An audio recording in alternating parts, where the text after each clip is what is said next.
It's 3 a.m. You have 3 hours left until your alarm goes off. Your mind is wandering. You can't fall asleep. Sound familiar? I fall right asleep, but then I wake up at about 3 or 4. My brain clicks on. You look at the clock, you're like, oh great, a couple more hours, the dog's be whining and wanting to go out. And then it all starts again the next morning, and you think, is there any way to wake up well rested? Whatever the reason for insomnia, whether it's work, family, or your unpaid bills, more and more people are now turning to a pill to help them get some Z's. And the statistics are staggering. The most recent research showing 56 million sleeping pill prescriptions were filled in 2008, up 54% in just 4 years. So if the choice is somebody staying up all night and not sleeping at all, then some amount of sleep is probably desirable. Dr. Atul Mohatra, the medical director of the Sleep Disorder Research Program at Brigham and Women's Hospital, says sleeping pills are a good option to fight insomnia if simple behavioral changes like avoiding caffeine, alcohol, and naps just don't work.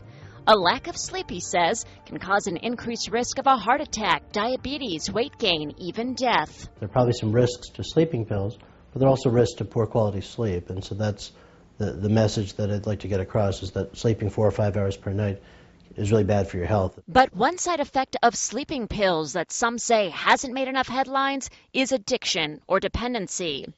This woman, who chose not to be identified due to the stigma attached to pill popping, tells me she took a prescription sleeping aid every night for 8 years. Told by her doctor on several occasions addiction is not possible. At one point, she says she even doubled her dosage with his approval. And he always said, yes, of course you can continue. Harmless, yes, absolutely. But I also really trusted my physician and felt that I was safe doing what I was doing at the doses I was doing it. Until she got pregnant. Attempting to get off the drug cold turkey, she experienced what she calls major withdrawal. It was really violent. I mean, it was, sort of like you see in the movies. Heart racing, shaking, ears ringing, couldn't stay in bed, couldn't get out of bed. I was totally dependent on the medication to function. Had I known that that could happen on this drug, I never, ever would have chosen to take it in the first place. I was taking it at first on Sunday nights just to get to sleep, to start the work week. And very quickly I found that I couldn't sleep without it. If I stopped taking it for a night, I would be up all night the next night. And so I started upping my dose. Glamour magazine writer and author of The Imposter's Daughter, Laurie Sandel, says her use spiraled out of control quickly into addiction.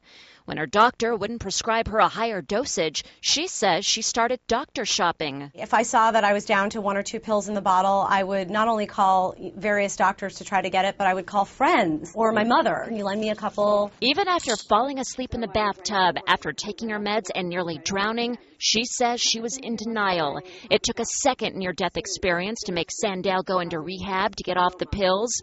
She now feels people need to know the risks. It's an epidemic, as far as I'm concerned. And I think that people are starting to wake up to that fact. No pun intended. So what are the addiction warning signs? They include upping the dosage to get the same effect and physical withdrawal after one night without a pill.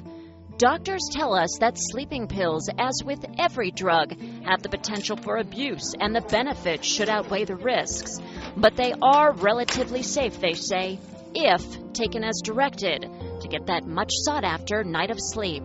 Sarah Underwood, Fox 25 News.